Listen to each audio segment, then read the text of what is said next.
ओम नमो भगवते वासुदेवाय। प्यारे भक्तगणों, आज आप सभी श्रवण करेंगे ज्येष्ठ पूर्णिमा व्रत की संपूर्ण कथा। आप सभी भक्तों को ज्येष्ठ पूर्णिमा व्रत की ढेर सारी शुभकामनाएं। हिंदू धर्म में पूर्णिमा तिथि का बड़ा महत्व है। यह एक ऐसा दिन होता है जब धार्मिक और आध्यात्मिक कार्य करने से शुभ फलों की प्राप्ति होती है। इस दिन केवल चंद्रमा के दर्शन करने से भी आपको कई मानसिक लाभ प्राप्त हो सकते हैं।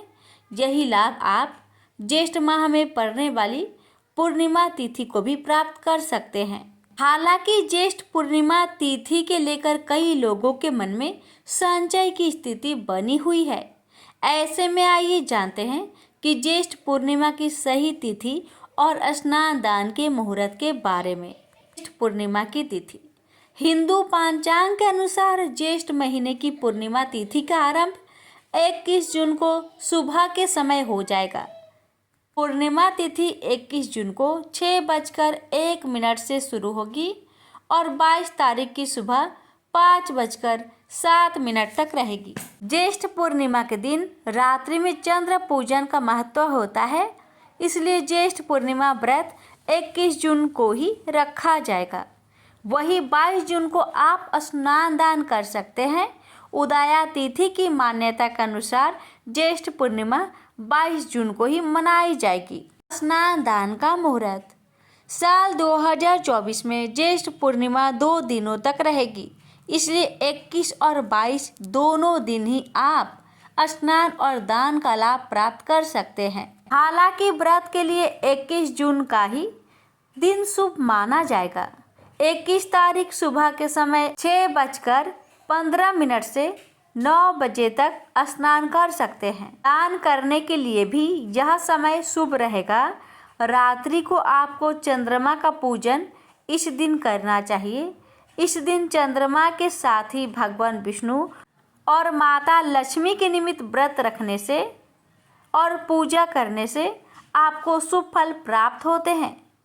श्रद्धा पूर्वक विष्णु लक्ष्मी की पूजा करने से घर में बरकत आती है और धन से संबंधित मामलों में भी आपको सफलता मिलती है। 22 जून को दान आप किसी भी समय कर सकते हैं, लेकिन स्नान सुबह 5 बजे से लेकर 6:30 तक करना उत्तम माना जाएगा। आइए अब जानते हैं ज्येष्ठ पूर्णिमा पर किन चीज़ों का दान करने से क्या लाभ मिलेगा। ज्येष्ठ पूर्णिमा के दिन दान का बड़ा महत्व है। इस दिन अपने सामर्थ्य के अनुसार आपको दान अवश्य करना चाहिए। इस दिन आप लाल रंग के कपड़े, मसूर की दाल, मिश्री, चीनी, गेहूं, चावल, मौसमी फल और सब्जियों का दान कर सकते हैं। इसके साथ ही गौ माता को अगर इस दिन आप हरा चारा खिलाते हैं तो सभी देवी देवता आपसे प्रसन्न होते हैं। ज्येष्ठ पूर्णिमा के दौरान गर्मी उफान पर होती है, इसलिए शरबत भी आप राहगीरों को इस दौरान पिला सकते हैं। जल का दान करने से आपके जीवन की कई परेशानियां का हल होता है और साथ ही कुंडली में चंद्रमा की स्थिति भी मजबूत होती है। आइए जानते हैं पूर्णिमा व्रत की पूजन विधि के बारे में। इस पावन दिन सुबह जल्दी उठकर स्नान कर ले। इस दिन पवित्र नदियों में स्नान करने का बहुत अधिक महत्व होता है। आप नहाने के पानी में गंगा जल डालकर स्नान भी कर सकते हैं। नहाते समय सभी पावन नदियों का ध्यान कर ले। नहाने के बाद घर के मंदिर में दीप प्रज्वलित करें। अगर संभव हो तो इस दिन व्रत भी रखें। सभी देवी देवताओं का गंगा जल से अभिषेक करें। पूर्णिमा के पावन दिन भगवान विष्णु की पूजा अर्चना का विशेष महत्व होता है। इस दिन विष्णु भगवान के साथ माता लक्ष्मी की भी पूजा अर्चना भी करें। भगवान विष्णु को भोग लगाएं। भगवान विष्णु के भोग में तुलसी को शामिल करें। धार्मिक मान्यताओं के अनुसार तुलसी के बिना भगवान विष्णु भोग स्वीकार नहीं करते। इस बात का ध्यान रखें कि भगवान को सिर्फ स्वास्तिक चीज़ों का भोग लगाया जाता है। भगवान विष्णु और माता लक्ष्मी की आरती करें। इस पावन दिन भगवान विष्णु और माता लक्ष्मी का अधिक से अधिक ध्यान करें। पूर्णिमा पर चंद्रमा की पूजा का विशेष महत्व होता है। चंद्रोदय होने के बाद चंद्रमा की पूजा अवश्य करें। चंद्रमा को अर्घ्य देने से दोषों से मुक्ति मिलती है। इस दिन जरूरतमंद लोगों की मदद करें। अगर आपके घर के आसपास गाय है तो गाय को भोजन जरूर कराएं। गाय को भोजन कराने से कई तरह के दोषों से मुक्ति मिल जाती है। अब आइए श्रवण करते हैं ज्येष्ठ पूर्णिमा व्रत की संपूर्ण कथा एक साथ। कथा को पूरा सुनिए और दूसरे भक्तों के पास भी शेयर कीजिए। लक्ष्मी नारायण की कृपा आप पर, आपके परिवार पर सदा सर्वदा बनी रहे। प्रेम से बोलिए विष्णु भगवान की जय। प्राचीन काल की बात है। उज्जैन नगर में तितिक्षु नाम का एक कृषक ब्राह्मण रहता था। उसके परिवार में एक पत्नी, 2 पुत्र तथा एक पुत्री थी। ब्राह्मण बहुत लोभी था। यदि उसकी पत्नी उससे किसी चीज की मांग करती तो कहता, अभी कुछ ही दिन पहले तो मैंने यह चीज मंगवाई थी, बड़ी जल्दी खर्च कर दी, अब कुछ दिन ऐसे ही काम चलाओ। यदि कोई मांगने वाला उसके दरवाजे पर आता तो कहता, भाग यहाँ से, हट्टा कट्टा होकर भी भीख मांगता है। यदि कोई मेहमान उसके घर पर आता तो वह मन ही मन कोढ़ता रहता। पत्नी, पुत्र, पुत्री ब्राह्मण पर कोढ़ते रहते, किंतु उस पर रत्ती भर भी असर न होता। अपने परिवार संबंधियों के लिए तितिक्षु जितना लोभी था, पर स्त्री और वेश्याओं के लिए उतना ही दयालु था।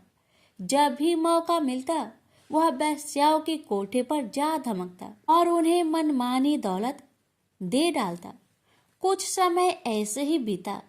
एक दिन बड़े पुत्र ने अपनी माता से कहा, माँ, बहुत दिन से घर में नारायण की कथा नहीं हुई है, तुम कहो तो इस पूर्णिमा को हम कथा करवा ले। माँ बोली, इच्छा तो मेरी भी बहुत है बेटा, लेकिन तुम्हारे पिता से डर लगता है, वे कथा कराने की इजाजत नहीं देंगे। पुत्र बोला, पिताजी की इजाजत लेने की जरूरत नहीं पड़ेगी माँ, कथा के लिए मैंने कुछ धन इकट्ठा कर लिए हैं। ब्राह्मण को बताए बिना चुपके चुपके हरि कथा का आयोजन किया गया। जिस दिन कथा हो रही थी, ब्राह्मण को पता चला तो वह गुस्से में भड़कता हुआ वहां पहुंचा और बोला, मेरे बगैर पूछे मेरा धन लुटाया जा रहा है। मैं पूछता हूँ, इस कथा को कराने की क्या जरूरत थी? पुत्र बोला, यह आयोजन मैंने अपने पैसे जोड़ जोड़ कर किया है पिताजी, इसमें आपका एक भी पैसा नहीं लगा है। पिता गुस्से में भड़कता हुआ बोला, खामोश, मेरे ही घर में रहकर मुझसे जुबान लड़ाता है, तत्काल बंद कर दो ये सब ढोंग, मेरे घर में कोई कथा नहीं होगी। परिवार में कलह होते देख कथावाचक पंडित चुपचाप खिसक गए। कथा आयोजन अपूर्ण ही रह गया। ब्राह्मण को पाप कर्म में लिप्त देकर देवता नाराज हो गए। इंद्र, अग्नि आदि ने विचार विमर्श किया। अग्निदेव बोले, तितिक्षु के पाप अपनी पराकाष्ठा पर पहुंच चुके हैं, उसे दंड देना बहुत जरूरी है। क्यों न उसका समस्त धन नष्ट कर दिया जाए, क्योंकि धन के बल पर ही वह अनाचार कर रहा है। इंद्र बोले, लेकिन अग्निदेव, उसका पूरा परिवार भगवान पर अटूट श्रद्धा रखता है, कहीं ऐसा ना हो कि तितिक्षु को दंड देते समय उन्हें भी कुछ कष्ट हो। अग्निदेव बोले, ऐसा नहीं होगा, मैं आज ही ब्राह्मणी के मन में ऐसी बात बैठा देता हूँ कि वह परिवार समेत अपने मायके चली जाएगी। जब ब्राह्मण अकेला रह जाएगा तो उसे दंड देना आसान होगा। अग्निदेव ने ब्राह्मणी के मन में ऐसी धारणा बैठा दी कि वह अपने बच्चों के साथ लेकर दूसरे ही दिन मायके चली गई। ब्राह्मण परिवार के जाते ही दूसरे दिन तितिक्षु का एक घनिष्ठ मित्र उसके पास पहुंचा और बोला, मित्र, एक अत्यंत आवश्यक कार्य से मुझे तुम्हारे पास आने की जरूरत पड़ गई। मुझे कुछ धन की आवश्यकता है, कुछ ही दिनों में मैं लौटा दूंगा। ब्राह्मण ने अपनी जमा पूंजी में से आधा धन अपने दोस्त को दे दिया। जो उसने कभी वापस नहीं किया। फिर एक दिन वह वेश्या के कोठे पर आग रंग की महफिल में व्यस्त था। कुछ चोर उसके घर में घुसे और उसका बाकी धन लूट कर चले गए। वह जब घर लौटा तो चोरी हुई देखकर अपना सिर पीटने लगा। कोई भी पड़ोसी उसकी मदद या उसे दिलासा देने उसके पास तक नहीं फटका। तो आपस में खुसर फुसर करने लगे। अभी तीतीछू चोरी के गम से उभर भी नहीं पाया था कि एक दिन उसके घर में आग लग गई। वह चिल्ला चिल्ला कर मदद मांगता रहा, किंतु इस बार भी कोई पड़ोसी उसके जलते घर को बचाने नहीं आया। अब वह बहुत परेशान रहने लगा। कुछ धन मित्र ले गया, कुछ धन चोर ले गया। काफी बड़े धन का हिस्सा अग्नि की भेंट चढ़ गया। एक दिन राजा के 2 सैनिक उसके पास पहुंचे और बोले, तितिछु, तुम पर आरोप है कि तुमने कई साल से राजा का कर नहीं चुकाया है, इसलिए राजा ने तुम्हें दरबार में बुलाया है। सैनिक तितिछु को लेकर राज दरबार में पहुंचे। राजा ने उसका अपराध सुनाया और कर न देने का कारण उसकी संपूर्ण संपत्ति को कुर्क करने का आदेश देते हुए कहा, इसकी सब संपत्ति कुर्क करके इसे शहर से बाहर निकाल दिया जाए ताकि अन्य सभी कर चोरों को सबक मिले। तितिछु मारा मारा फिरने लगा। उसकी दाढ़ी बढ़ाई, कपड़े फटकर तार तार हो गए। वो जहां भी जाता बच्चे उसे पागल समझकर उस पर पत्थर मारते। अंत में जब वह बहुत बेहाल हो गया तो भूखे प्यास से व्याकुल होकर एक पुराने से मंदिर में पहुंचा। पुजारी ने उसे शरण दी। पुजारी बोला, तुमने जरूर पाप कर्म किए हैं, तभी तो तुम्हें ऐसी दरिद्रता का जीवन व्यतीत करना पड़ रहा है। तितिछु बोला, तो अब मैं क्या करूं, आप ही बताए। पुजारी बोला, यदि तुम सच्चे हृदय से अपने पापों का प्रायश्चित करोगे तो प्रभु तुम्हारी अपराध क्षमा कर देंगे। तुम फिर से अपना जीवन सुखमय व्यतीत कर सकोगे। उसी दिन से तितिछु ने अपना जीवन भगवान विष्णु के स्मरण में व्यतीत करना आरंभ कर दिया। हरि नाम स्मरण से उसके चेहरे पर ज्ञान की एक नई चमक आ गई। अब वह नित्य लोगों को बुलाकर उन्हें हरि कीर्तन सुनाता और उन्हें नेक कार्य करने की सलाह देता। फिर एक दिन जब वह अपने नगर लौटा तो परिवार और उसके परिचित व्यक्तियों ने उसका भरपूर स्वागत किया तथा सम्मान दिया। जब उसका अंत समय आया तो स्वर्ग से उसे लेने देवदूत आए तथा उसे दिव्य रथ में बैठाकर स्वर्ग ले गए। इस तरह भगवान विष्णु की महिमा से पापी तितिछु का उद्धार हो गया। प्रेम से बोलिए लक्ष्मी नारायण की जय। एक बार गणेश जी ने पृथ्वी के मनुष्य की परीक्षा लेने का विचार किया। वे अपना रूप बदलकर पृथ्वी पर भ्रमण करने लगे। उन्होंने एक बालक का रूप बना लिया। एक हाथ में एक चम्मच में दूध ले लिया और दूसरे हाथ में एक चुटकी चावल ले लिए और गली गली घूमने लगे। साथ ही साथ आवाज लगाते चल रहे थे, कोई मेरे लिए खीर बना दे, कोई मेरे लिए खीर बना दे। कोई भी उन पर ध्यान नहीं दे रहा था, बल्कि लोग उन पर हंस रहे थे। वे लगातार एक गांव के बाद दूसरे गांव इसी तरह चक्कर लगाते हुए पुकारते रहे, पर कोई खीर बनाने के लिए तैयार नहीं था। सुबह से शाम हो गई, गणेश जी लगातार घूमते रहे। एक बुढ़िया थी, शाम के वक्त अपनी झोपड़ी के बाहर बैठी हुई थी। तभी गणेश जी वहां से पुकारते हुए निकले कि कोई मेरी खीर बना दे, कोई मेरी खीर बना दे। बुढ़िया बहुत कोमल हृदय वाली स्त्री थी। उसने कहा, बेटा मैं तेरी खीर बना देती हूँ। गणेश जी ने कहा, माई अपने घर में से दूध और चावल लेने के लिए बर्तन ले आओ। बुढ़िया एक कटोरी लेकर जब झोपड़ी के बाहर आई तो गणेश जी ने कहा, अपने घर का सबसे बड़ा बर्तन लेकर आओ। बुढ़िया को थोड़ी झुलझुलाहट हुई, पर उसने कहा, चलो बच्चे का मन रख लेती हूँ, और अंदर जाकर वह अपने घर का सबसे बड़ा पतीला लेकर बाहर आई। गणेश जी ने चम्मच से पतीले में दूध उड़ेलना शुरू किया। तब बुढ़िया के आश्चर्य की सीमा न रही। जब उसने देखा दूध से पूरा पतीला भर गया है, एक के बाद एक वह बर्तन झोपड़ी से बाहर लाती गई और उसमें गणेश जी दूध भरते चले गए।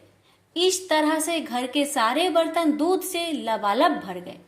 गणेश भगवान ने बुढ़िया से कहा, मैं स्नान करके आता हूँ, तब तक तुम खीर बना लो, मैं वापस आकर खाऊंगा। बुढ़िया ने पूछा, मैं इतनी सारी खीर का क्या करूंगी?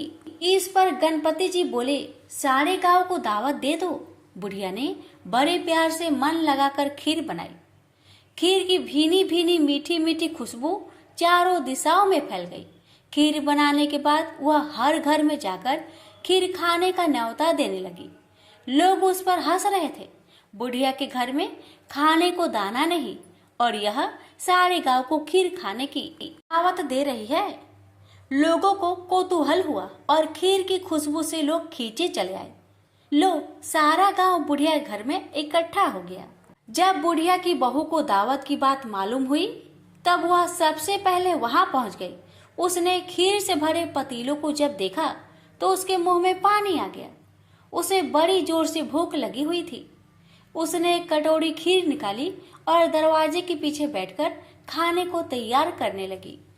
इसी बीच एक छींटा गिर गया और गणपति जी का भोग लग गया और वो प्रसन्न हो गए। पूरे गांव को खाने की दावत देकर बुढ़िया वापस अपने घर आई। उसने देखा बालक वापस आ गया था। बुढ़िया ने कहा, बेटा खीर तैयार है, भोग लगा लो। गणपति जी बोले, माँ भोग तो लग चुका है, मेरा पेट पूरी तरह से भर गया है, मैं तृप्त हूँ, अब तू खा, अपने परिवार और गांव वालों को खिला।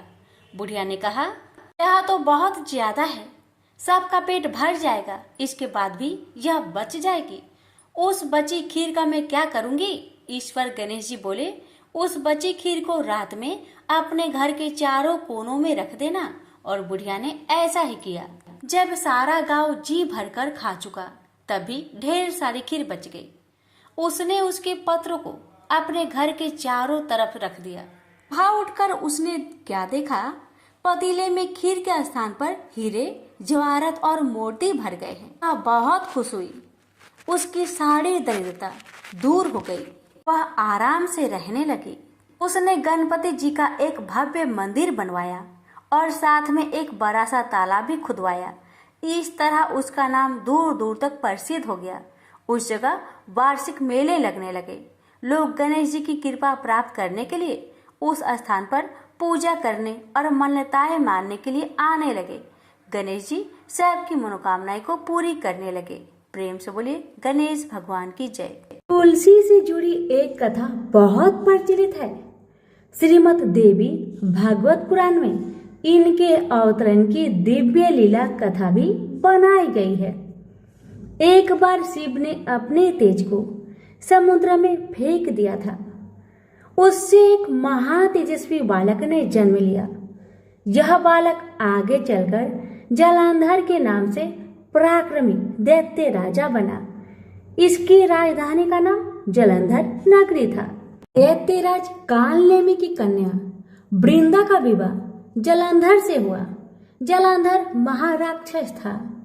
अपनी सत्ता के मद में चूर उसने माता लक्ष्मी की पाने की कामना से युद्ध किया, परंतु समुद्र से ही उत्पन्न होने के कारण माता लक्ष्मी ने उसे अपने भाई के रूप में स्वीकार किया।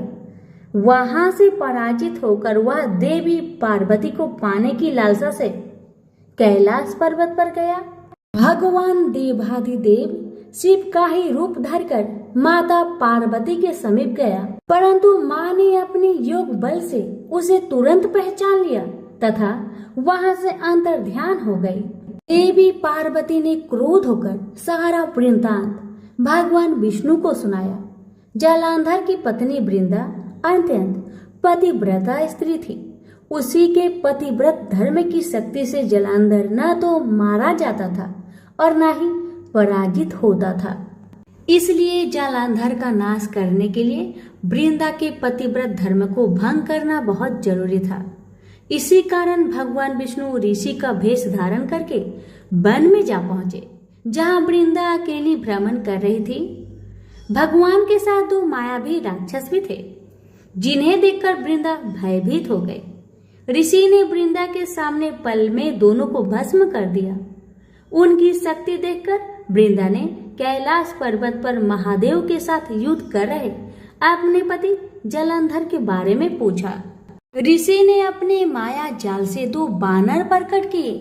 एक बानर के हाथ में जलंधर का सिर था तथा दूसरे के हाथ में धड़।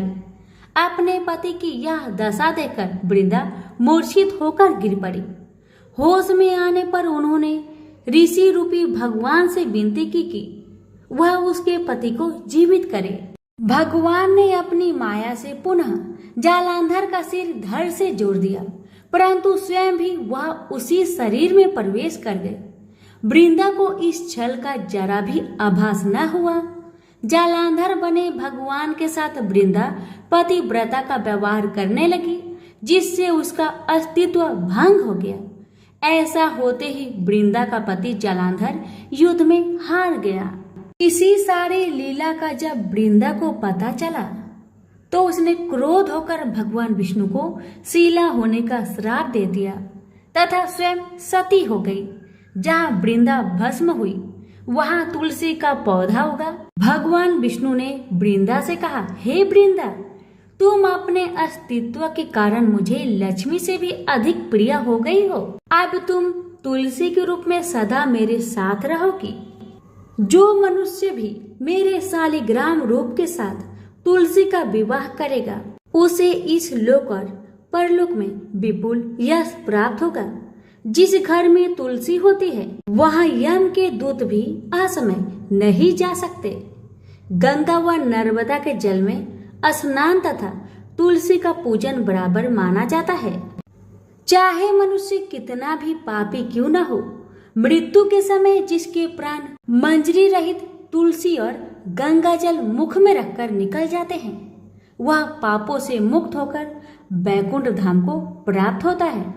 जो मनुष्य तुलसी व आंवलों की छाया में अपने पितरों का श्राद्ध करता है, उसके पितर मोक्ष को प्राप्त हो जाते हैं। उसी दैत्य जालंधर की यह भूमि जालंधर नाम से विख्यात है।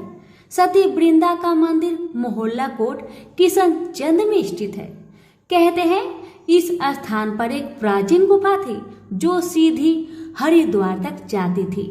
सच्चे मन से 40 दिन तक सती वृंदा देवी के मंदिर में पूजा करने से सभी मनोरथ पूर्ण होते हैं। तो प्रेम से बोलिए तुलसी मैया की जय। एक समय की बात है, नैमिषारण्य तीर्थ में सौनकादि 88,000 ऋषियों ने श्री सूत जी से पूछा, हे प्रभु, इस कलयुग में वेद विद्या रहित मनुष्य को प्रभु भक्ति किस प्रकार मिल सकती है तथा उनका उद्धार कैसे होगा?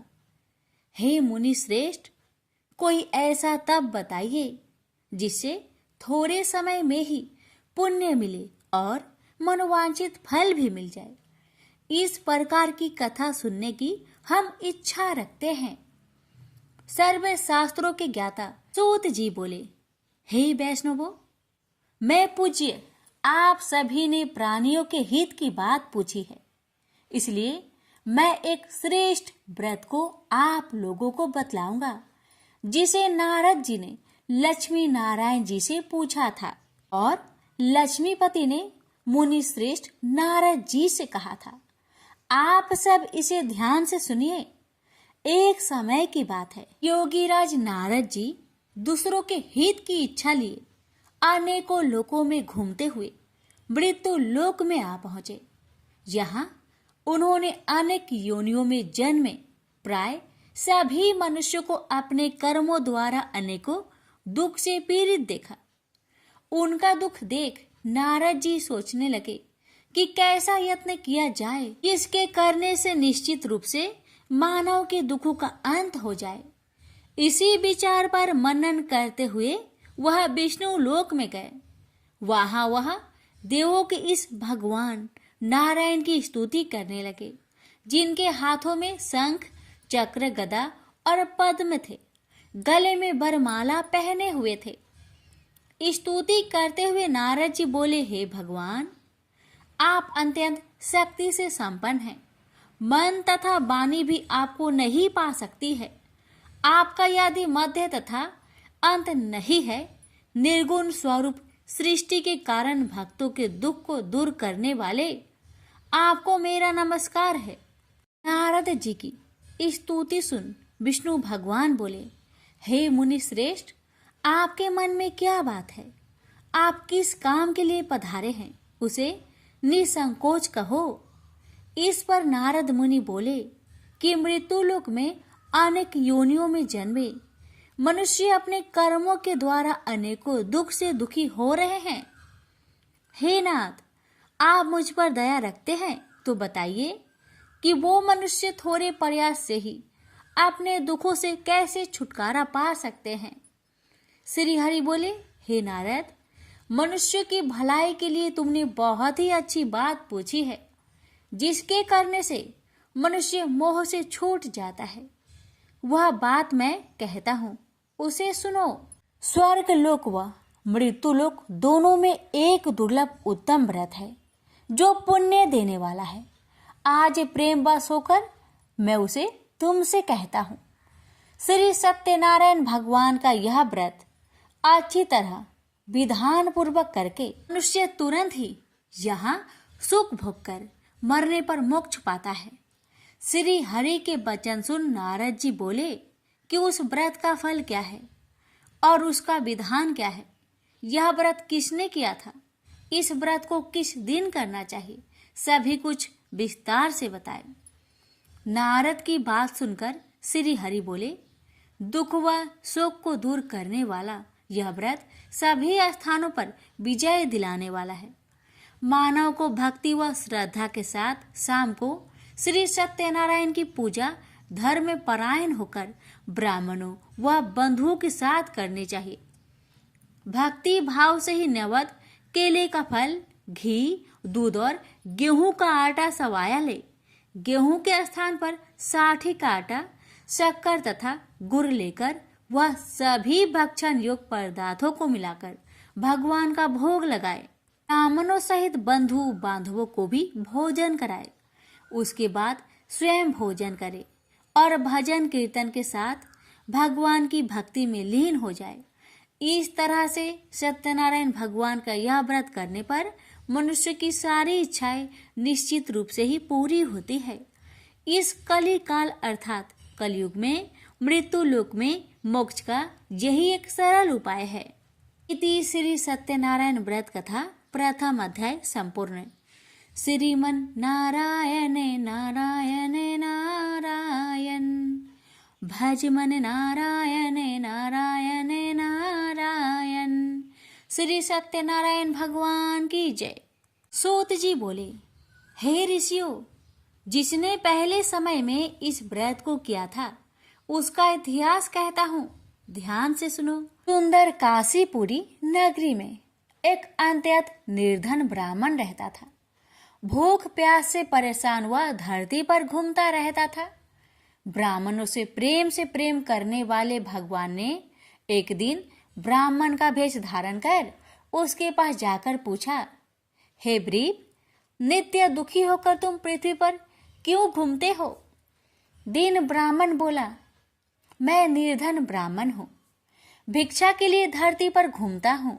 हे भगवान, यदि आप इसका कोई उपाय जानते हो तो बताइए। वृद्ध ब्राह्मण कहता है कि सत्यनारायण भगवान मनोवांछित फल देने वाले हैं, इसलिए तुम उनका पूजन करो। इसे करने से मनुष्य सभी दुखों से मुक्त हो जाता है।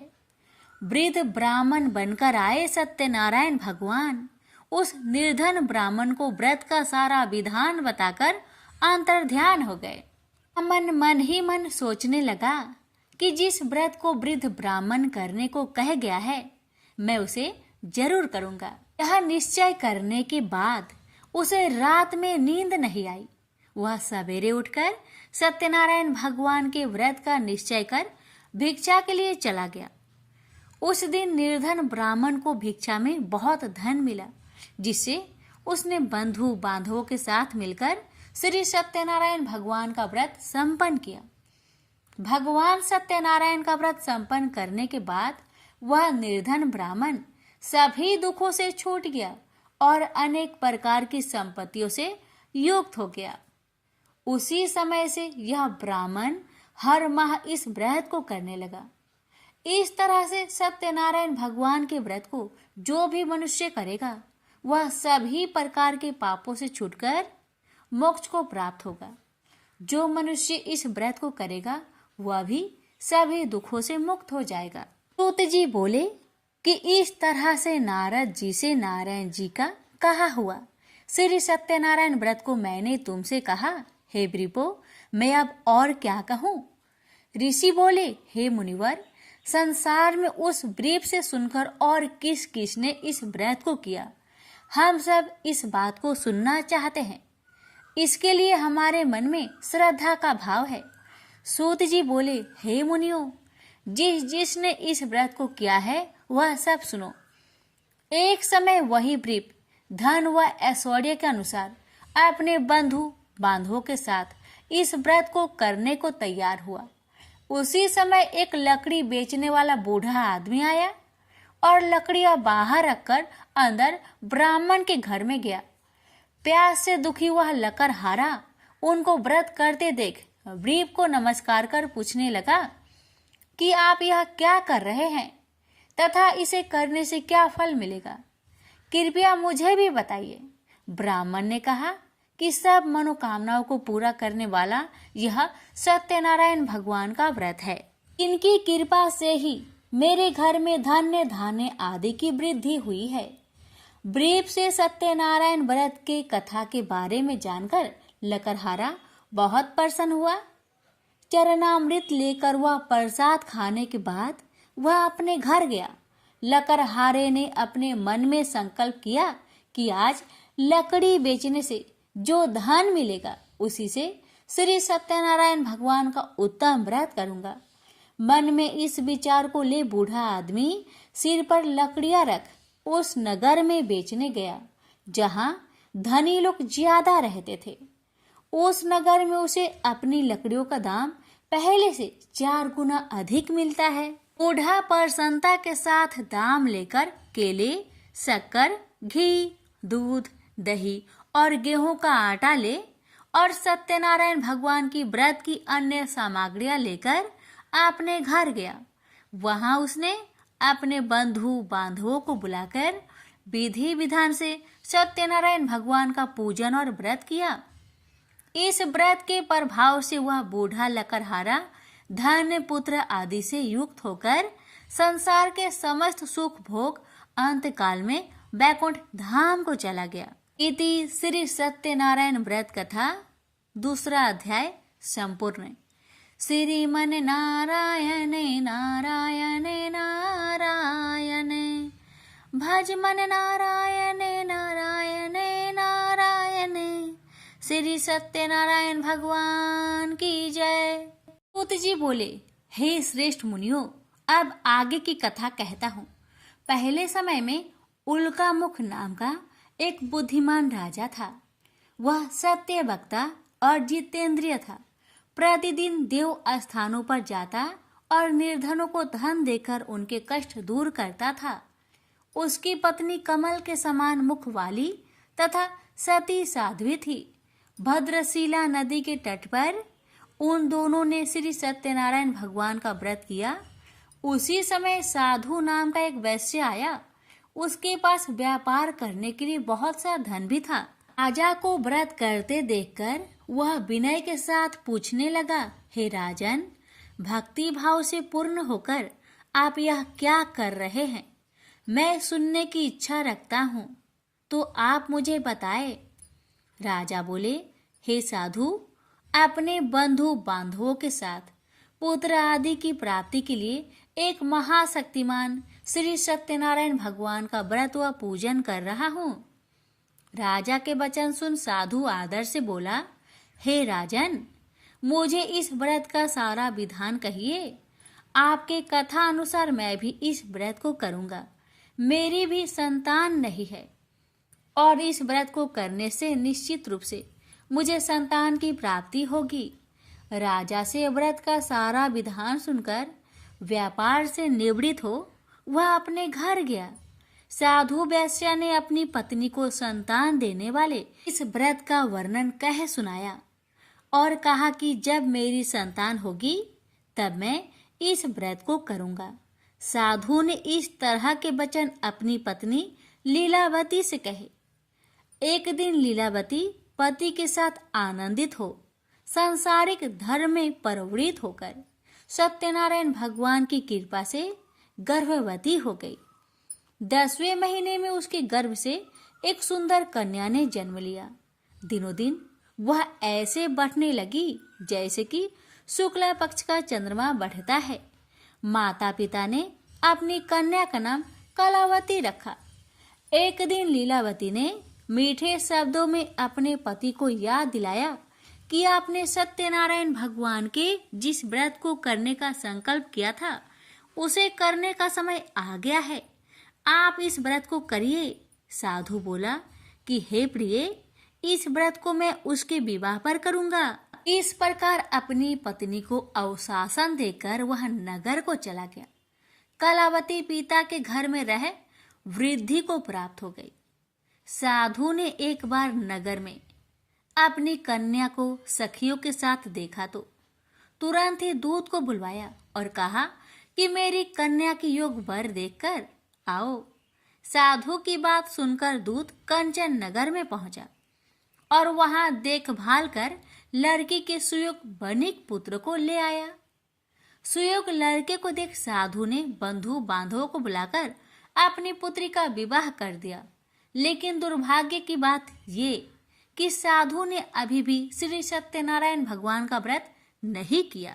इस पर श्री भगवान क्रोधित हो गए और श्राप दिया कि साधु को अत्यधिक दुख मिले। अपने कार्य में कुशल साधु बनिया जमाई को लेकर समुद्र के पास स्थित होकर रत्नासारपुर नगर में गया। वहां जाकर दामाद ससुर दोनों मिलकर चंद्रकेतु राजा के नगर में व्यापार करने लगे। एक दिन भगवान सत्यनारायण की माया से एक चोर राजा का धन चुराकर भाग रहा था। उसने राजा के सिपाहियों को अपना पीछा करते देख चुराया हुआ धन वहां रख दिया जहां साधु अपने जामाई के साथ ठहरा हुआ था। राजा के सिपाहियों ने साधु वैश्या के पास राजा का धन पड़ा देखा तो वह ससुर जामाई दोनों को बांधकर प्रसन्नता से राजा के पास ले गए और कहा कि उन दोनों चोरों को हम पकड़ लाए हैं, आप आगे की कार्रवाई की आज्ञा दे। राजा की आज्ञा से उन दोनों को कठिन कारावास में डाल दिया गया और उनका सारा धन भी उनसे छीन लिया गया। श्री सत्यनारायण भगवान के श्राप से साधु की पत्नी भी बहुत दुखी हुई। घर में जो धन रखा था उसे चोर चुरा ले गए। शारीरिक तथा मानसिक पीड़ा व भूख प्यास से अति दुखी हो अन्न की चिंता में कालावती के ब्राह्मण के घर गई। वहां उसने श्री सत्यनारायण भगवान का व्रत होते देखा। फिर कथा भी सुनी। वह प्रसाद ग्रहण कर वह रात को घर वापस आई। माता ने कलावती से पूछा कि हे पुत्री, अब तक तुम कहाँ थी, तेरे मन में क्या है? कलावती ने अपने माता से कहा, हे माता, मैंने एक ब्राह्मण के घर में श्री सत्यनारायण भगवान का व्रत देखा है।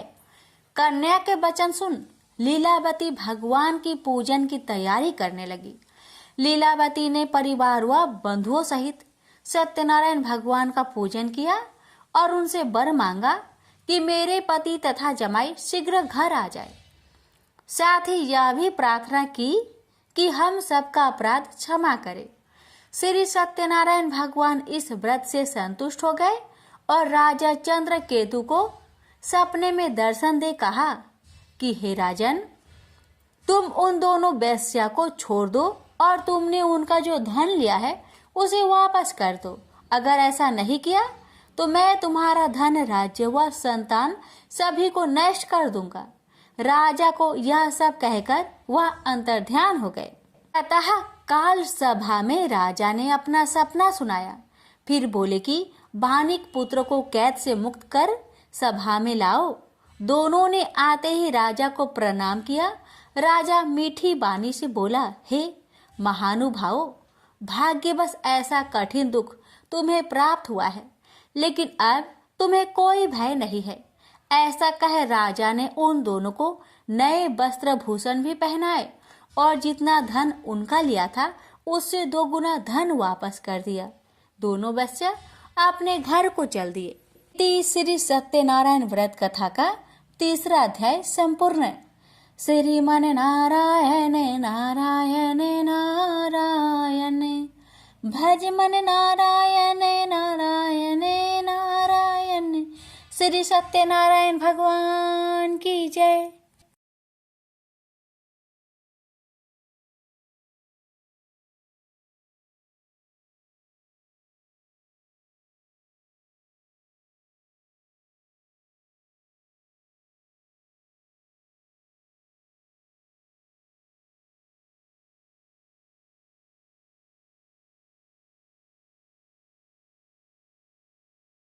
सूत जी बोली, वैश्या ने मंगलाचार कर अपनी यात्रा आरंभ की और अपने नगर की ओर चल दिया। उसके थोड़ी दूर जाने पर एक दंड भेषधारी श्री सत्यनारायण ने उनसे पूछा, हे साधु, तेरी नाव में क्या है? अभिमानी बानिक हंसता हुआ बोला, हे दंडी, आप क्यों पूछते हो? क्या धन लेने की इच्छा है? मेरी नाव में तो बेल व पत्ते भरे हुए हैं। वैश्या के कठोर वचन सुन भगवान बोले, तुम्हारा वचन सत्य हो। दंडी ऐसे वचन कहे वहां से दूर चले गए। कुछ दूर जाकर समुद्र के किनारे बैठ गए।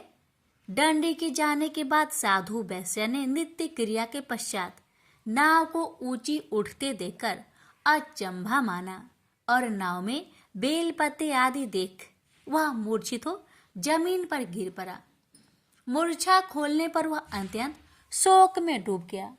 तब उसका दामाद बोला कि आप शोक ना मनाए, यह दंडी का श्राप है, इसलिए हमें उनकी शरण में जाना चाहिए, तभी हमारी मनोकामना पूरी होगी। दामाद की बात सुनकर वह दंडी के पास पहुंचा और अत्यंत भक्ति भाव नमस्कार करके बोला, मैंने आपसे जो असत्य वचन कहे थे उनके लिए मुझे क्षमा दे। ऐसा कह कहकर महान शोकातुर हो रोने लगा। दंडी भगवान बोले, हे बानिक पुत्र, मेरी आज्ञा से बार बार तुम्हें दुख प्राप्त हुआ है, तू मेरी पूजा से विमुख हुआ। साधु बोला, हे भगवान, आपकी माया से ब्रह्मा आदि देवता भी आपके रूप को नहीं जानते, तब मैं अज्ञानी कैसे जान सकता हूँ? आप प्रसन्न होइए, अब मैं सामर्थ्य के अनुसार आपकी पूजा करूंगा। मेरी रक्षा करो और पहले के समान नौका में धन भर दो। साधु वैश्य के भक्ति पूर्वक वचन सुनकर भगवान प्रसन्न हो गए और उसकी इच्छा अनुसार वरदान देकर अंतर्ध्यान हो गए। ससुर जमाई जब नाव पर आए तो नाव धन से भरी हुई थी। फिर वही अपने अन्य साथियों के साथ सत्यनारायण भगवान का पूजन कर अपने नगर को चल दिए।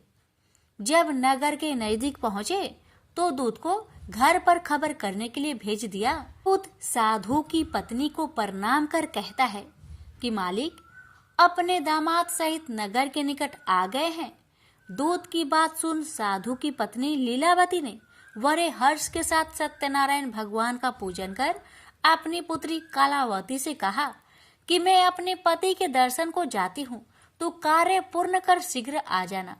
माता के ऐसे वचन सुन कलावती जल्दी में प्रसाद छोड़ अपने पति के पास चली गई। प्रसाद की अवज्ञा के कारण श्री सत्यनारायण भगवान रुष्ट हो गए और नाव सहित उसके पति को पानी में डुबो दिए। कलावती अपने पति को वहां ना पाकर रोती हुई जमीन पर गिर गई। नौका को डूबा हुआ देख वह कन्या को रोता देख साधु दुखी होकर बोला कि हे प्रभु, मुझसे तथा मेरे परिवार से जो भूल हुई है उसे क्षमा करे। साधु के दीन वचन सुनकर श्री सत्यनारायण भगवान प्रसन्न हो गए और आकाशवाणी हुई, हे साधु, तेरी कन्या मेरे प्रसाद को छोड़कर आई है, इसलिए उसका पति अदृश्य हो गया है। यदि वह घर जाकर प्रसाद खाकर लौटती है तो इसे उसका पति अवश्य मिलेगा। ऐसी आकाशवाणी सुन कलावती घर पहुंचकर प्रसाद खाती है और फिर आकर अपने पति के दर्शन करती है। उसके बाद साधु अपने बंधु बांधवों सहित श्री सत्यनारायण भगवान का विधि विधान से पूजन करता है। इस लोक का सुख भोग वह अंत में स्वर्ग जाता है। इति श्री सत्यनारायण व्रत कथा चतुर्थ अध्याय संपूर्ण। श्रीमन नारायणे नारायणे नारायणे भज मन नारायणे नारायणे नारायण। श्री सत्यनारायण भगवान की जय। श्री सूत जी बोले, हे ऋषियों, मैं और भी एक कथा सुनाता हूँ, उसे भी ध्यान पूर्वक सुनो। प्रजा पालन में लीन तुंगध्वज नाम का एक राजा था। उसने भी भगवान का प्रसाद त्याग कर बहुत ही दुख प्राप्त किया।